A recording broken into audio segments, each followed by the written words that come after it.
In this series, Lucy and I are joining forces to uncover the British love affair with dancing. I'll be putting her through her paces on the dance floor, and she'll be giving me a history lesson. Lucy, chop chop, a little bit quicker please, time for lunch. From the 17th to the 20th century, we'll discover how much our favourite dances tell us about the nation's social history. From money and morals to sex and snobbery, you can find it all on the British dance floor. Twerking, nothing new. Yeah. It's from Cheltenham. Yeah. We'll visit fancy ballrooms to see how the other half danced, and factory floors to find out what the rest of us got up to. Moira, I think Len's wiggling his hips.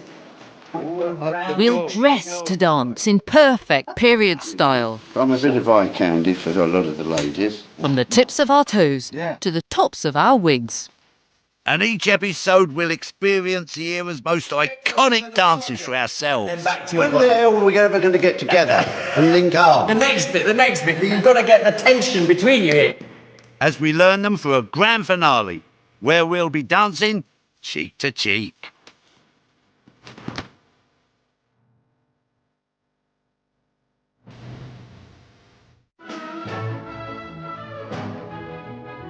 In the 19th century, slow and stately court dances fell out of favour. In their place, some humble peasant dances captured the hearts of the Victorians. These were faster, they were freer, and they were a lot more fun. But speed and scandal went hand in hand, and as dancing became more democratic, it also got more debauched. As the dances speeded up, couples went from dancing at arm's length to being locked in each other's arms in a close embrace. For the uptight Victorians, this was nothing short of a revolution on the dance floor.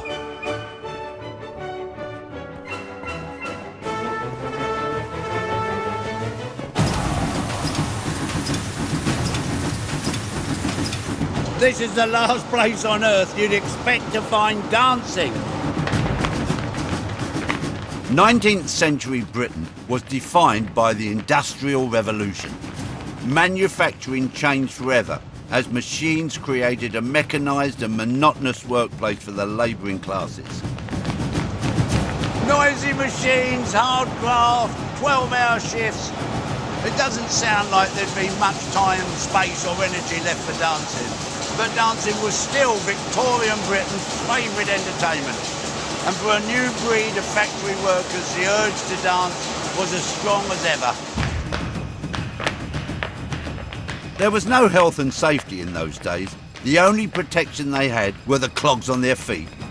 In places like this, Queen Street Mill in Burnley, the workers danced in them to relieve their boredom.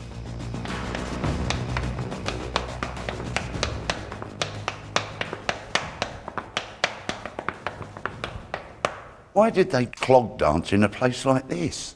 When the Industrial Revolution occurred at the end of the 18th century, people were very concerned about people becoming automatons, being absolutely subsumed by the machinery. And whereas before you'd have the artisan worker who sat at his loom and could take breaks, had his family around him, it suddenly became this very alienating, very inhuman type of production. I can imagine that there was one girl who was making a bit of a clinky-clanky noise. She talked to her friend and said, let's do it together. And so it grew into what it is. And that's exactly how clog dancing progresses. Yeah. It's one person showing a step, another one saying, oh, I can do that a bit better, or what about adding this bit? Yeah. And it's always developing. The machines were the music. When you listen to the machines, they've each got their own rhythm. The steps are actually called after the components of machinery. So we get the cog.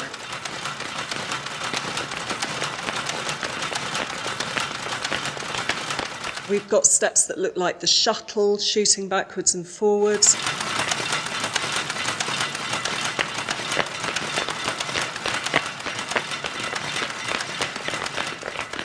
Two up, two down, which is the movements of the bobbins going across or the shafts going like this.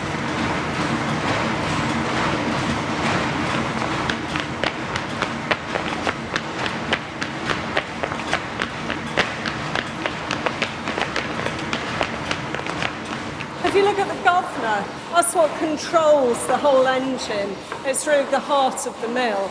And you get that spinning round in one of the other steps, the twist steps. Step, twist, that's it.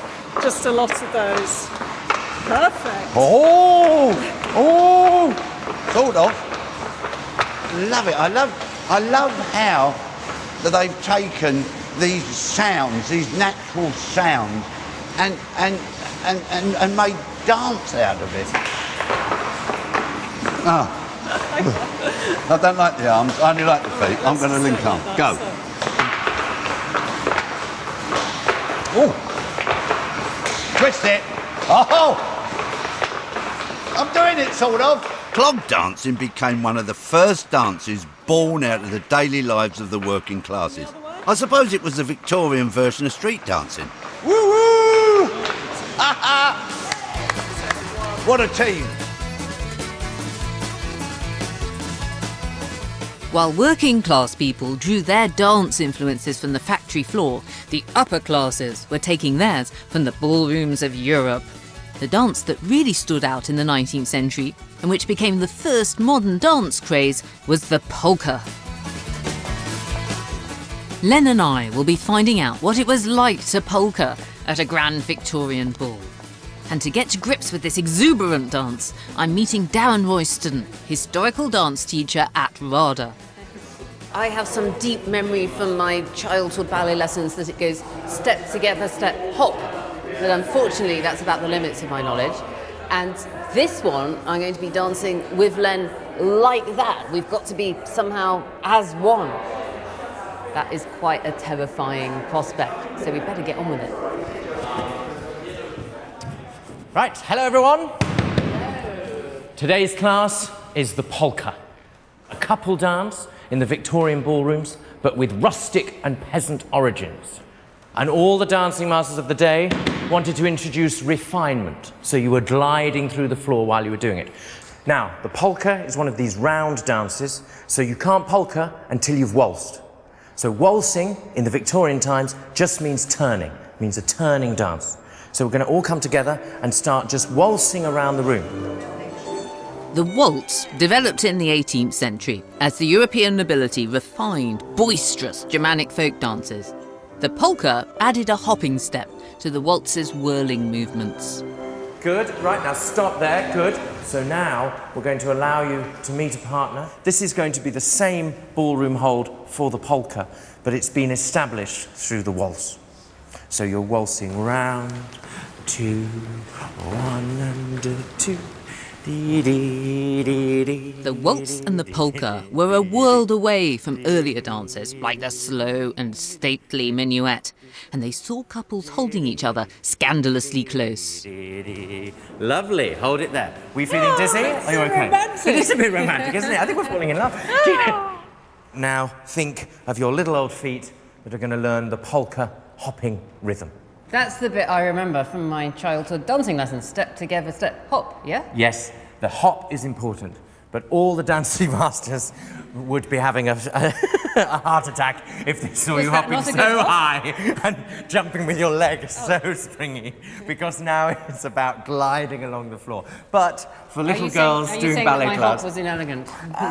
Yeah. So, the polka step involves a hop, but keeps the foot very tight to the other foot. And it's just a preparation before you do the polka step, which is going to be a glide, cut, spring. Then you do your little preparatory hop with the other foot, slide, cut, spring, hop, slide, cut, spring, hop. So remember all that refinement, the steps have to be even smaller, even tighter. And here we go, and hop 1, cut, spring, hop 1, cut, spring, hop 1, cut, spring. I think she has to work very hard to kind of control that energy that she's got. It's hard to know what will happen when she's with a partner, so next class we'll test that. The floor, and how do you do, and who are you, and hop, step, step, and hop, step, step.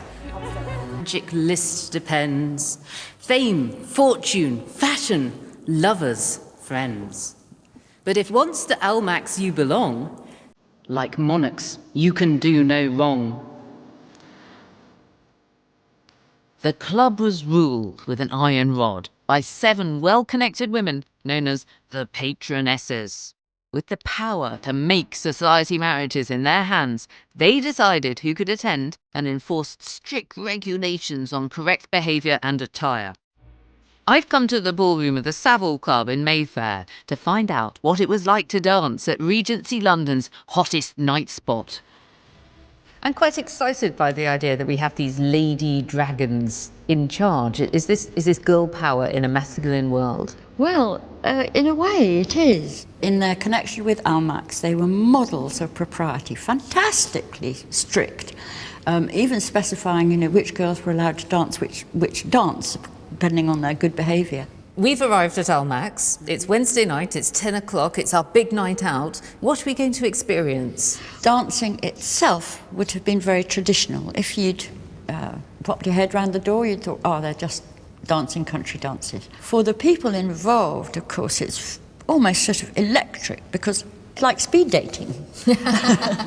Here are the young girls looking for husbands, and here are the men thinking, how much money has she got? Is she charming enough? Will she do well? What will the other people at Westminster think? Etc., etc. You have tiny moments in which to make a great impression, and all the time you're looking and thinking, oh, is that the one? Could it be you? Could it be you? Exactly. And the dragons also took their role as kind of marriage organisers very seriously. So that if a young man had a ticket and he came for 2 years and there was no sign of romance, when he applied again the 3rd year, I'm afraid he was thought to be out, perhaps because he was not oriented in quite the correct direction. Excellent. You're a dragoness yourself.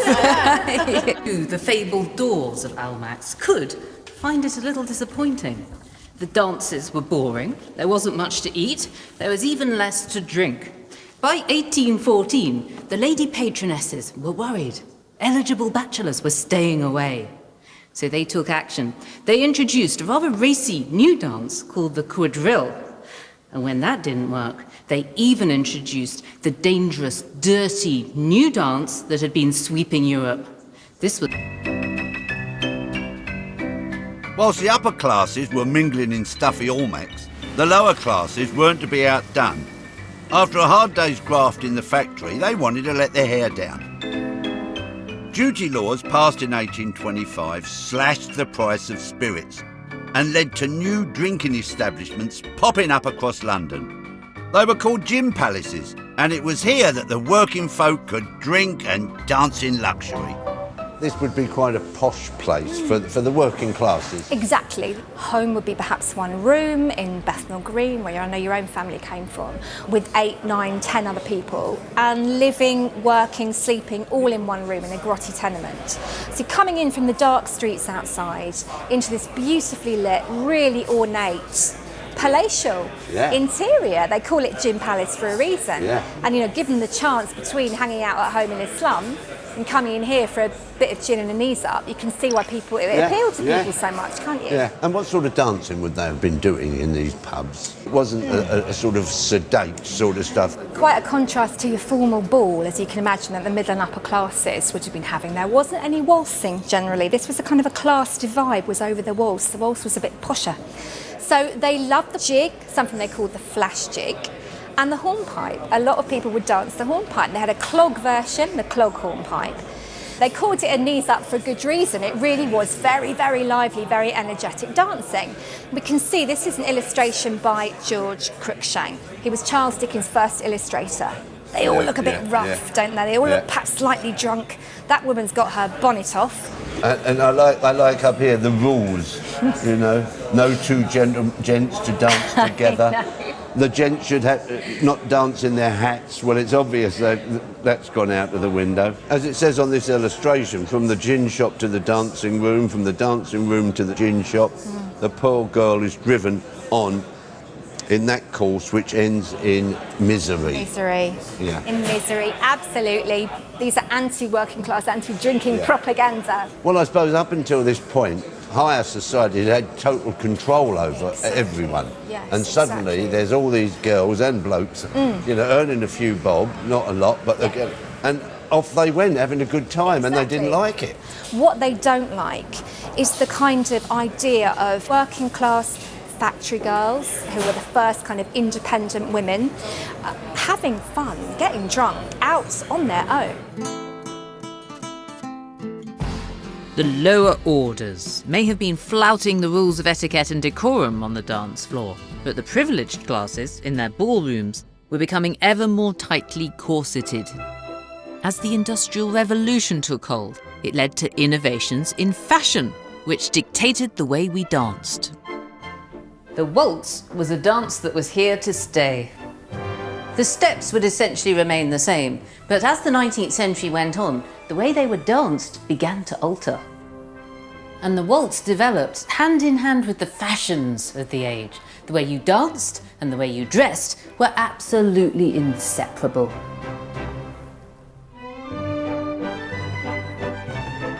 The earliest waltz dresses were nothing like the rib-crushing corsets and billowing ball gowns we associate with the 19th century. You're dressed 1810, thereabouts, the classical era of dance. And you've got beautiful fine silk. It's high-waisted, so it's emphasising your femininity and making you look taller and thinner and more column-like. And the hemline is much higher, so it means that we can see your feet at all times. Okay, Shall we get it to go? Yeah. No. Sorry, did I wallop you? Yes. 1, 2. The waistline dictated the hold, and in this period, the gentleman's hands were placed very high up the back. 2. This is the art of French waltzing. And for the first time in history, we're dancing and looking into each other's eyes. Yes. And the waltz is one of the only dances where you actually do spend the whole time looking at each other as you dance. Thank you. Next. By 1830, the waist of the dress had dropped and the skirt had ballooned in size. It's made of stiffer fabrics to make them stick out more and to show the luxury of the period, supported by petticoats. And another one. And you could have up to 5 or even 6, but this one's corded. What does that mean, corded? It's string, basically, sewn tightly into the petticoat, so it helps the petticoat stick out and Like give a you bell? Give you that beautiful twirl. I'm guessing that this is going to be about the twirling, is it? This waltz is going to be the fastest that we do, and it is going to be twirly. Ah. So I guess that the hold has dropped down a little bit. I'm going to place my hand on your waist, Yes. and we're actually going to hold Oh, down there. just down there to balance out. Does that go there? Yeah. Yeah, Okay. just there. So this is going to be fast. It's going to be very fast. Ready? Yes. And 1, 2, 3, 1, 2, 3, 1, 2, 3, 1, 2, 3, 1, 2, 3, 1, 2. You feeling giddy yet? Yeah. Yeah. Fine. I'm coming back. Ah. And why did they want to be giddy like that? It was the thrill. It's the just delirium. The delirium of the world whirling past. And the swirling of the skirts. And the swelling of the skirt. I feel car sick. The dresses then began to make use of Victorian technological innovations. I look rather good, don't I? You look amazing. I love this. Are we in 1850 now? Late 1850s. And you can see the waist is still at its natural height, but it's much tighter in. They'd invented metal eyelets, steel boning in corsets, sewing machines. We could get you into tight fitted corsets. This is industrial This ball is gown industrial ball business. gown. And to make the skirt bigger, more voluminous, of course, we still have petticoats stiffened. But this is the miracle. Steel boning. Oh, So well. there are actual metal hoops under there called a cage. It's made out or of skirt. steel. That's blue steel, so it springs. So how So- does the skirt change the dance? As you can see the actual movement, it starts becoming a lot less twirly and a lot more swirly. Swoopy and Swoopy and swirly. swirly. So we're going to do a dance, the two-step waltz, which means that you can actually slow down, speed up. And Like if a game of needs bumper be, cars? yes. So you're But we now don't- the driver. Drive me.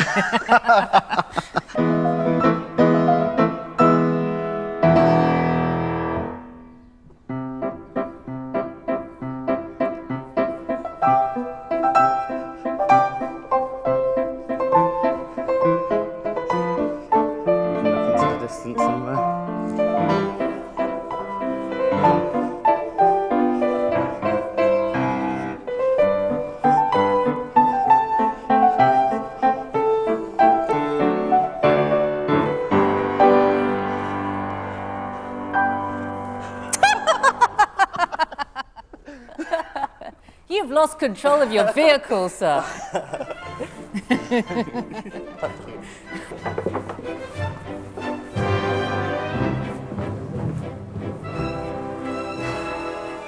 It's almost incredible that that's the same dance, which it is, because it felt so different each time. And it's the clothes, it's the dresses that made it. If I hadn't been wearing the dresses, I'm sure that I wouldn't have been able to pick them up. The swing of the steel on this one, oh, it's like being in The King and I.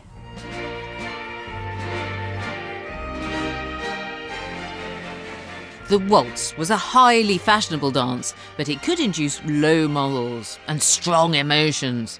For Lady Caroline Lamb, the 19th century socialite and author, the waltz became an all-consuming passion, even to the detriment of the other loves in her life.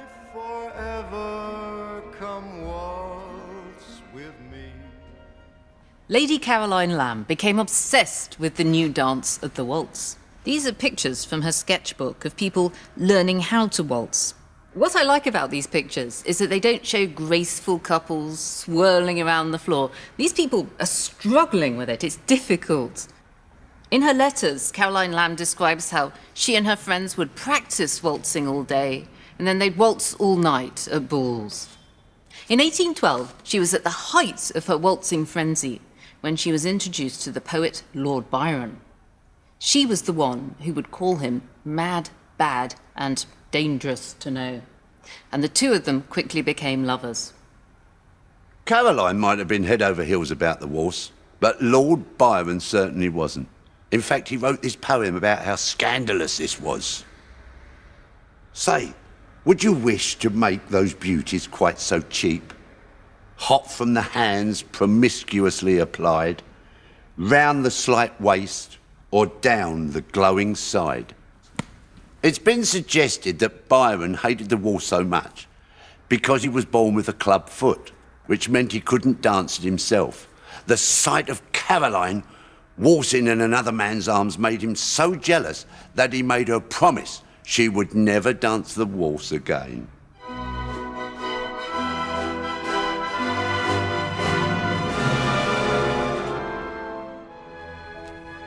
Caroline was so besotted that she did what he asked and she gave up waltzing. But their affair didn't last long, Lord Byron's wandering eye saw to that. They broke up, and when they met each other for the first time afterwards, it was at a ball. And she said to him, rather bitterly, "I suppose I can waltz now." Byron's reply was, with everybody in turn. You always did it better than anybody. I shall have great pleasure in seeing you.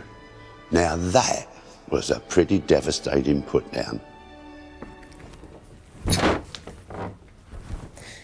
Caroline went and hid herself in a side room, and there she got hold of a weapon. Depending on which source you believe, it could have been a knife or a pair of scissors or a bit of broken glass, and she tried to slit her wrists. She wasn't successful, but blood did go all down her gown. This became a society scandal, and Caroline's name was blackened. And people thought that this was all because of the dangerous passions aroused by the waltz.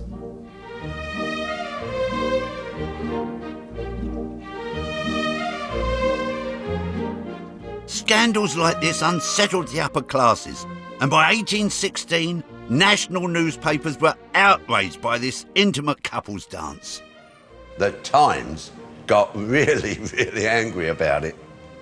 So long as this obscene display was confined to prostitutes and adulteresses, we did not think it deserving of notice.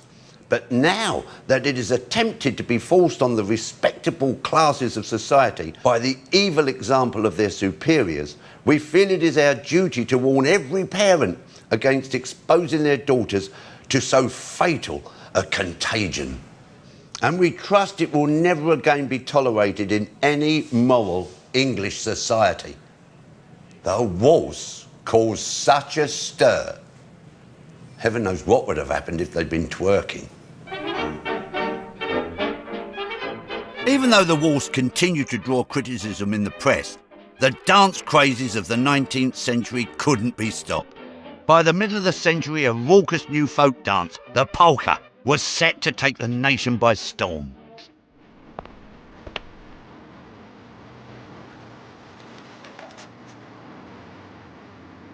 First performed on the stage in Britain in 1844, it was an instant hit in the ballroom and for a while overshadowed the waltz.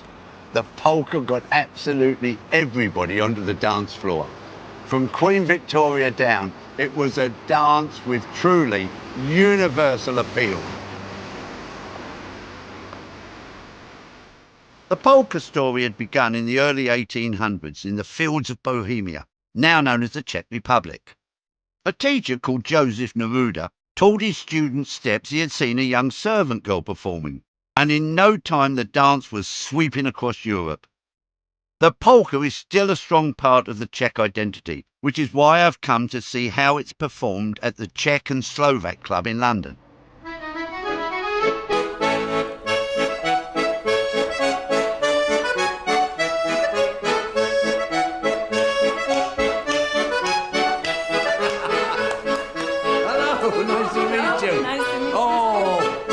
Oh, lovely. Oh, I like it. I like the feeling of it. It's got bounce to it. It comes from eastern part of Slovakia, which is called Šariš. That's the name also Šarišská polka.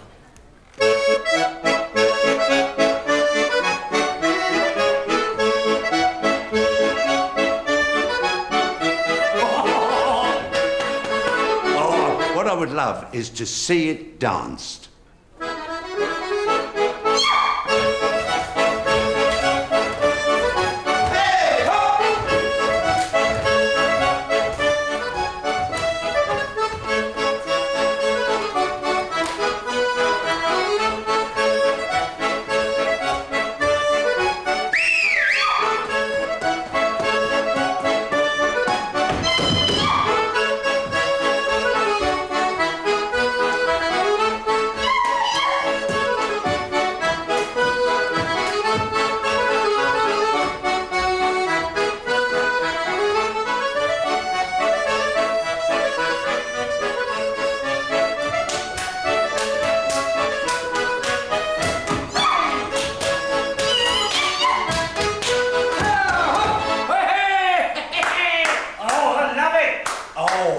You get a 10 from Len.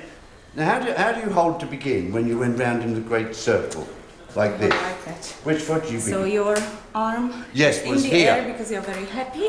I'm happy and Yeah. I'm proud. I'm Yes. proud to be part of your nation. I am a Slovakian peasant. Yeah. Yes. What is a typical peasant name in Slovakia? Jano. In future, I am not Lenny, I am Jano. Jano, the peasant farmer. So how do you go? So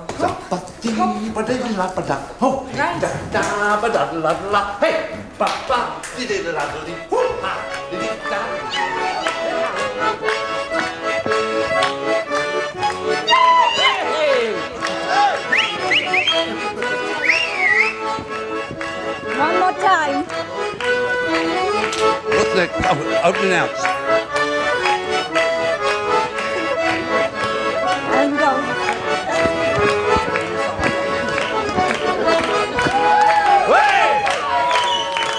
The passion for the polka was unprecedented, and it chimed with this age of ingenuity. The Victorians dubbed it Polka Mania. I can see why people went crazy for the polka. It's a dance full of life.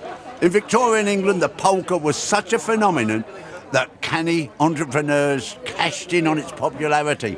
All sorts of things were named after it. Polka hats, polka street, polka pudding, in the hope that they'd be a big hit just like the dance.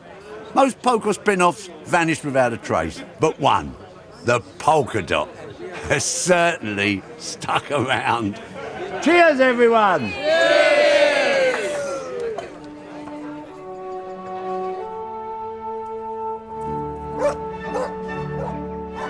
The 19th century was an age of brilliant innovation. Brunel was changing the world with the marvels of engineering, and new possibilities for communication, travel, and trade were opening up. And in middle-class homes, entertainment was to change radically with the invention of the upright piano.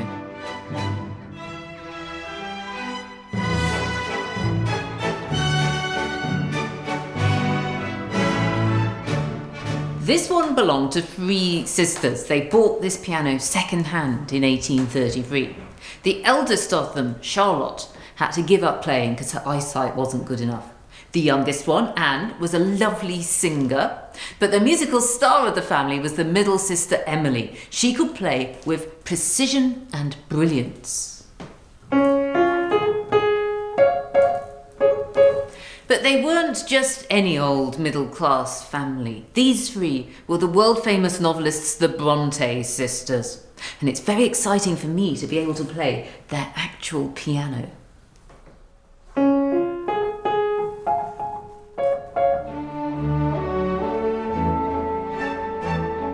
Derek, what difference did it make when these new upright pianos came in? Well, this one that we have here is 1820s, late 1820s.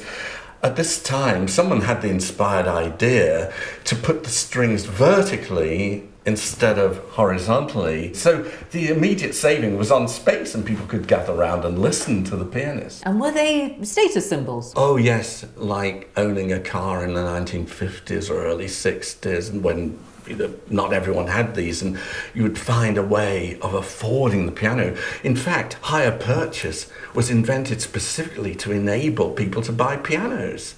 And what kind of music were the Brontes playing on it then? Of course, you could play sonatas, you could play the classical repertoire, but in the home, and particularly entertaining visitors, songs and dance music was what went down best of all. Very quickly, the waltz and the polka took over as the popular dances. Is it fair to say that of all the danceable waltzes, the most famous is the Blue Danube? Oh, without a doubt, I think so. This was a piece that sold in immense quantities. The publisher used copper plates. Each one could produce 100,000. Within 5 years, he'd worn a copper plate out. By the end of the 19th century, I think he'd used 100 of these copper plates. So it's the first million seller, really. Let's have a go. Okay. All right.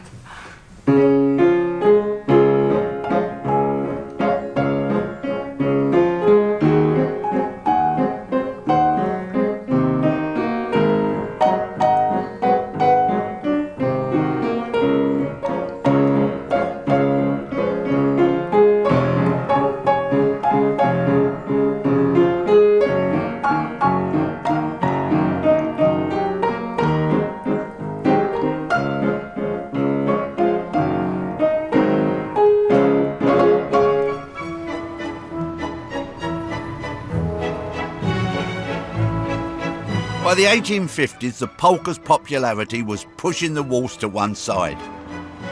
After getting fired up by the Slovak polka dancers, I'm looking forward to meeting Darren to see how the dance was performed by the more reserved Victorians. Your pupil is here. Great, nice to see Good to see you. I've got great news. Yes? The polka. Polka. I think I know it. Okay. Sort of. Yeah. Right, what's the polka then? It's a skipping, gallopy, hoppy type dance. Goes something like this. Stop you there.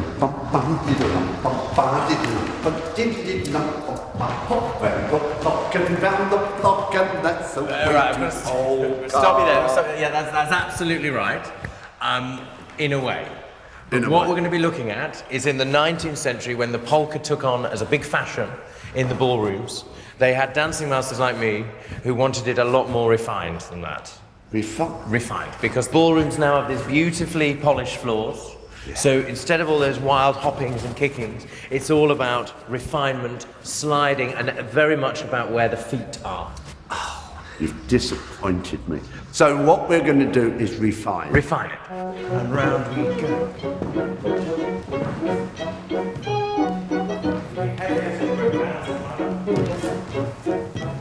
That's it. And then when you want, you can promenade up. Now, this is no disrespect to Lucy, who I'm looking forward to dancing with. Yes. However, on the day, could I dance perhaps with you? The polka wasn't the only popular dance of the 19th century with rustic roots. Britain's own homegrown country dances also enchanted the nation. After you.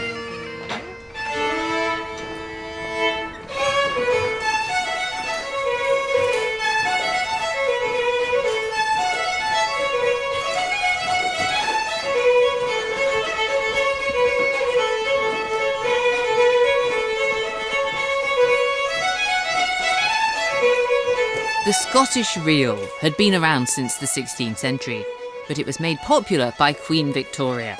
She found the polka a little bit too racy. During trips to Balmoral, she preferred to indulge in this more wholesome type of dance. Right. The good thing about wearing a kilt against trousers, you actually don't need to take your shoes off. Very true. Yes, see? Very right, true. Now let me get these trousers off. So what were you doing just now? So we were doing a country dance called Mrs. country dance. MacLeod, and it's the sort of dance that Queen Victoria would have been taught by her dancing master, Joseph Lowe. So people would be surprised to think of Queen Victoria, who we think of as having weight issues, skipping away on the dance floor. Was she any good at it? Well, she certainly was very enthusiastic. We've got lots of records from Joseph Lowe's diaries to say how much she enjoyed the dancing, that she'd join in with her children, local people, and clearly she got a lot of pleasure from it. She did at one time confide in her dancing master that she was a bit worried her style of dancing might be a bit too masculine. Have you got something slightly larger? Slightly larger. Well, I this one's slightly shorter, but it might go round. The girls would like it. You know, I'm a bit of eye candy for a lot of the ladies. Give me a little picture of the family dancing from Lowe's diaries, from the dancing master's diaries. Well, it'd be very informal. The Queen and her family doing a reel of four, perhaps, or a reel of Tulloch, and sometimes this would go on until 3 o'clock in the morning. Clearly, they were having a great time. In fact, Lowe was almost thinking they're having too much of a good time. Oh! Now, does that give you a little more comfort and confidence? Oh, honours like a girdle. Oh, yes. The Queen and Prince Albert had fallen in love with Scotland, buying Balmoral in 1852 so they could retreat there every summer. With this royal seal of approval, the Highlands and its dances became all the rage in Victorian society. The Eightsome Reel is the most celebrated Scottish dance, and it's easy to see why. And 1, 2, 3, 2, 2, 3, left, right, and 1, 2, 3, 2, 2, 3, left, right. Very good. Rowling Lane. Yes. For the name, it's all a bit more robust. Good. Yeah, Good. That's what I want. So we start the same as before. 1, 2, 3, Yeah. 2, 2, 3. But instead of doing those rather dainty points, What are we we're going to do high cuts. High cuts are for men, real men. High cut. High cuts. Show Yes. me So a we'll high- lift our left leg behind our right No, calf. And that. No. That. And that. That's not manly at all. I've got to be honest with you. I'm cheating. Are you? I'm doing whisks in the samba. 2, 2, 3, 3, 2, 3. Okay, you'll do 4, it. 2, 3. Then left, right, left, Oh, right. shut up! 1, 2, And left, right, Oh, left, I right.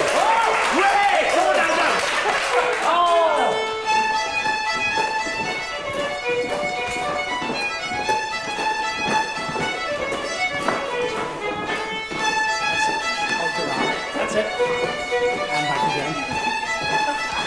You missed that bit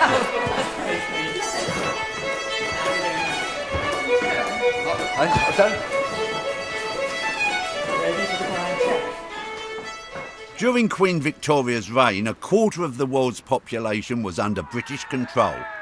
It was on the nation's playing fields that public schools taught the future men of industry and empire. Dancing lessons were pushed aside as sport gave the young men their fighting, competitive spirit.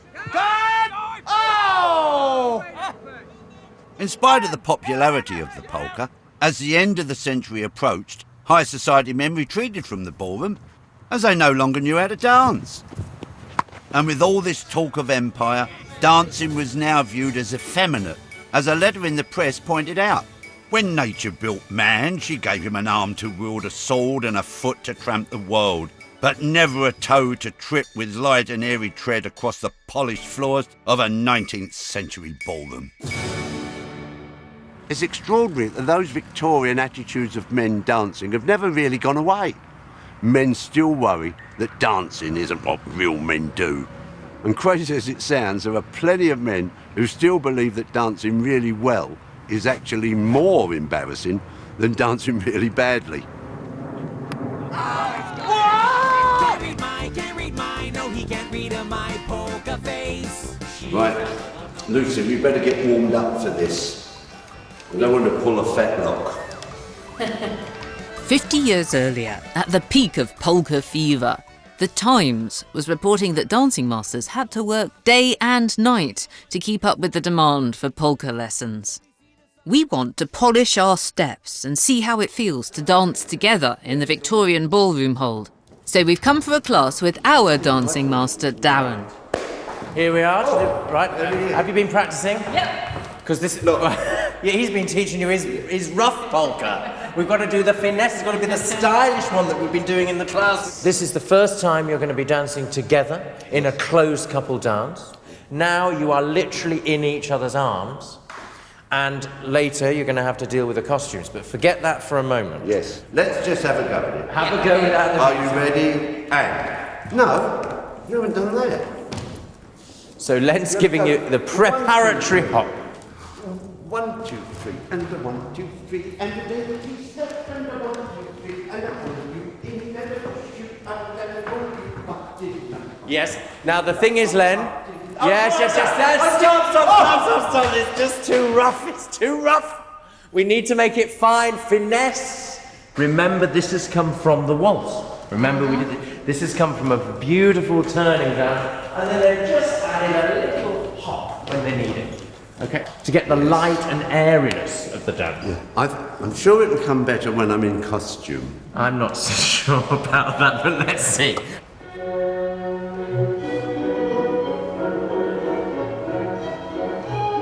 Both of them have come on a lot. This is now in Len's territory, but everything that I'm trying to get him to do is before the time that it becomes a set couple dance. So he's having to unpick things. With Lucy, she's now actually dancing with someone in someone's arms, which is very different to what she's been doing before. They've got quite a way to go still. It's still a bit raucous and wild, and if they can find that refined delicacy, then they'll be really doing something quite special. Well done, well done.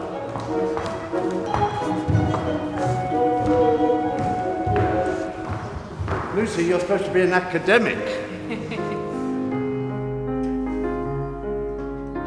With men losing interest in the ballroom, late Victorian ladies turned instead to solo dancing, of a type first seen in places like this, the Normansfield Theatre, which was once a 19th century music hall.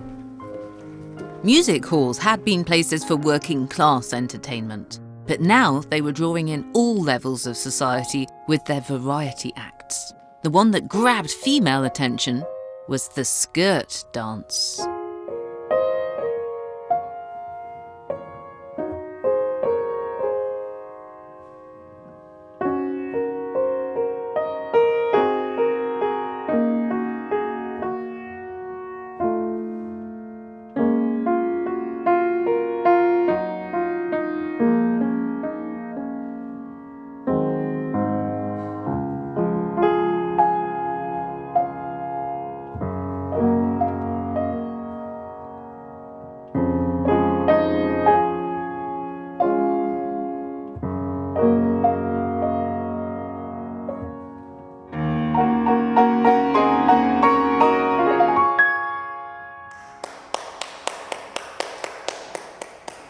Now that I have to try.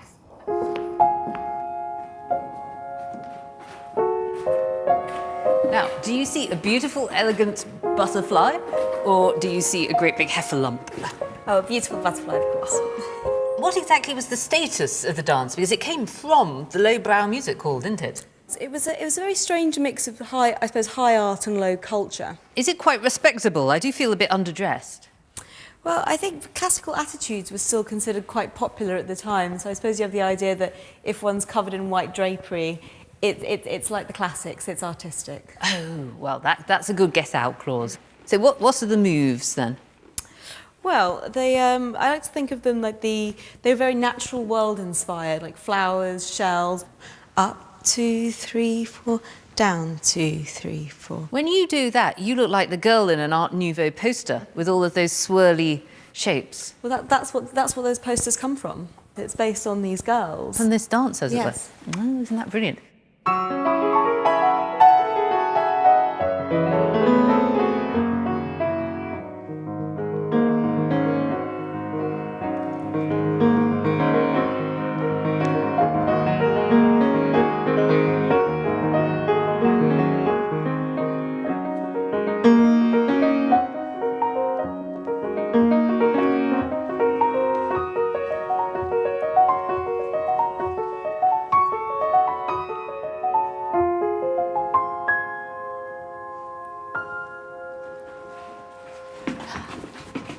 I think it's really interesting that this upper class dance emerges from the lower class tradition of the music hall. And I think that if you were a lady used to being led around an overheated ballroom by a man who wasn't very good at dancing, then this must have been a revelation. It's airy, there's freedom, there's elegance. It must have been like a breath of fresh air.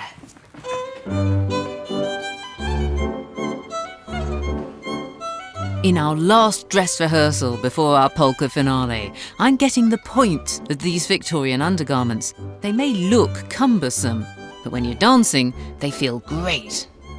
This feels very swirly, whirly, and I'm sure this will help us to glide, because we've been doing too much skipping and leaping and not enough gliding in this dance so far. So hopefully this will help with the fancy footwork. The most elegant people. That's us? Yes, we're the most elegant people. And the best dancers always dance it in a quiet and easy style. A quiet and easy style? Quiet and easy style. So we like skipping around. I know. And those gentlemen who rush and romp about, is that Yeah. you? This is you.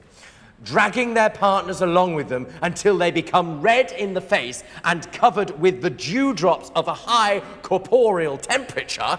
That's sweat. In other words, sweat, that's right, sweating.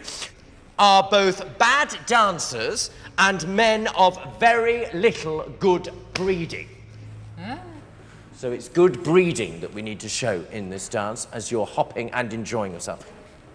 The music would be playing the introduction, and you'd go hop. 1, 2, 3, da da da da da da da da. Try not to look at the floor. Try and look around at the way you're going, and bring your lady to a press, a little bow, little curtsy. The lady moving on, and meeting the next lady. Prepare and hop 1, 2, 3, hop 2, 2, 3. Up 3, 2, 3. What a transformation. With all those undergarments on, she started to understand what it was to control her own body and to let the man lead her around the room by being free and easy and enjoying it. So I'm hoping that all that sort of romping has disappeared now and she's able to just glide. She says she'd like to be like a swan, and I think that's probably the image she just needs to hold on to now. She's still got to work hard, but on top, she's looking beautiful.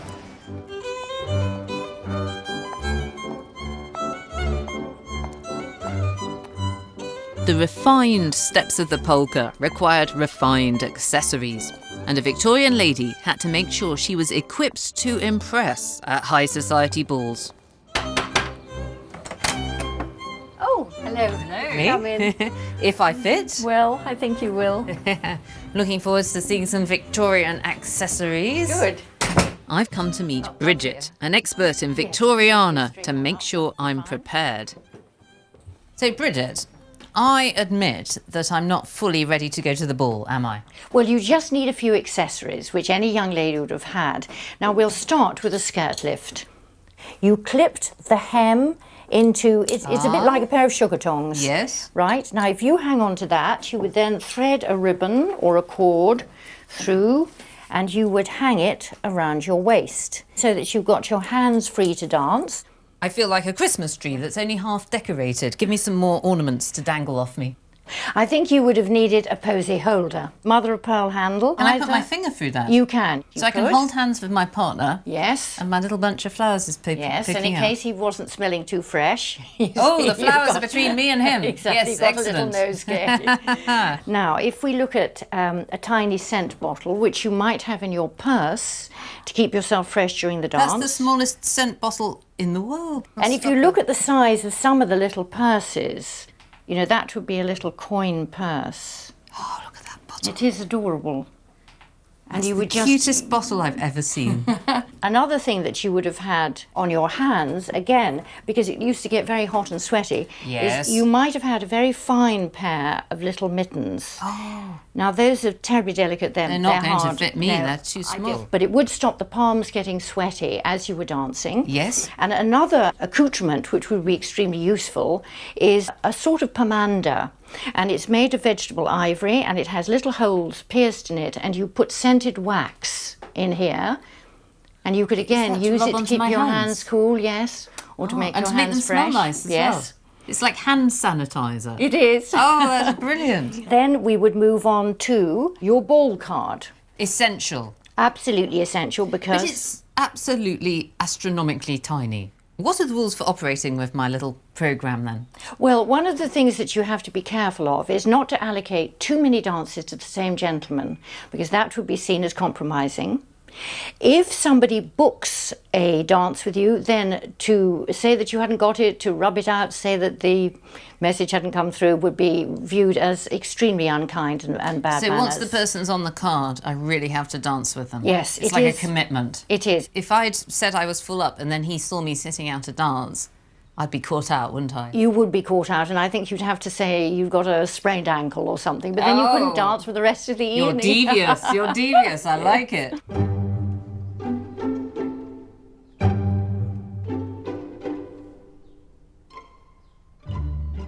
I think I might at last be ready to go to the ball. With my skirt lifter, my posy holder, my hand freshener, my perfume bottle, and my teeny tiny dance card. But actually, I feel like I'm about to sit an exam.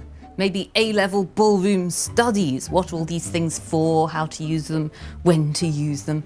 But really, I think that might be the point. The Victorians wanted to set me a social test to see if I belonged in their ballroom.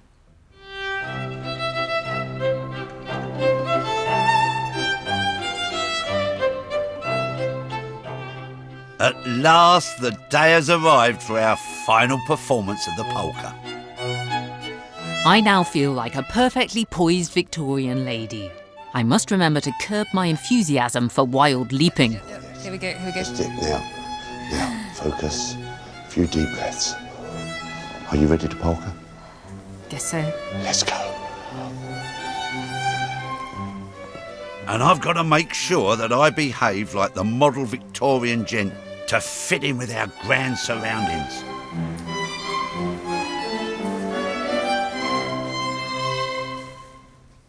Ladies and gentlemen, the new dance, the polka.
Well, we got through that all right, didn't we? I thought we did it all right, you know. Yeah. I thought that I was amazed that we didn't go wrong there, actually. How they could dance it all night long, over and over, is amazing to It's me. the heat that's the problem, isn't it? I haven't got a fan today because I needed both hands for this dance, and boy, did I miss it. Whew. but I can see the fun that they had doing it. Yeah, it's nice and bouncy, that one, isn't Yes. it? It's jolly, it's bouncy, you Yeah. can get into it. But you're not allowed to, as Darren kept telling us, you're not allowed to romp. However, let me just say, do you want to do it once more? Okay. Shall we? Well, while we've got our shoes on. Come on. Let's go.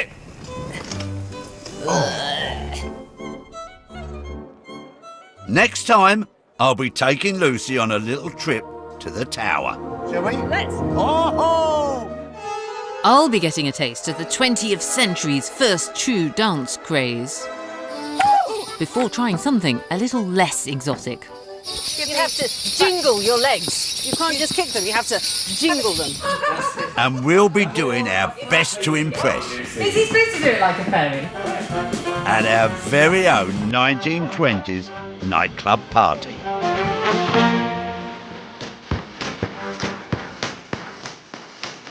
Meet the real rhinestone cowboy here on BBC4 Next with the remarkable life story of Glenn Campbell.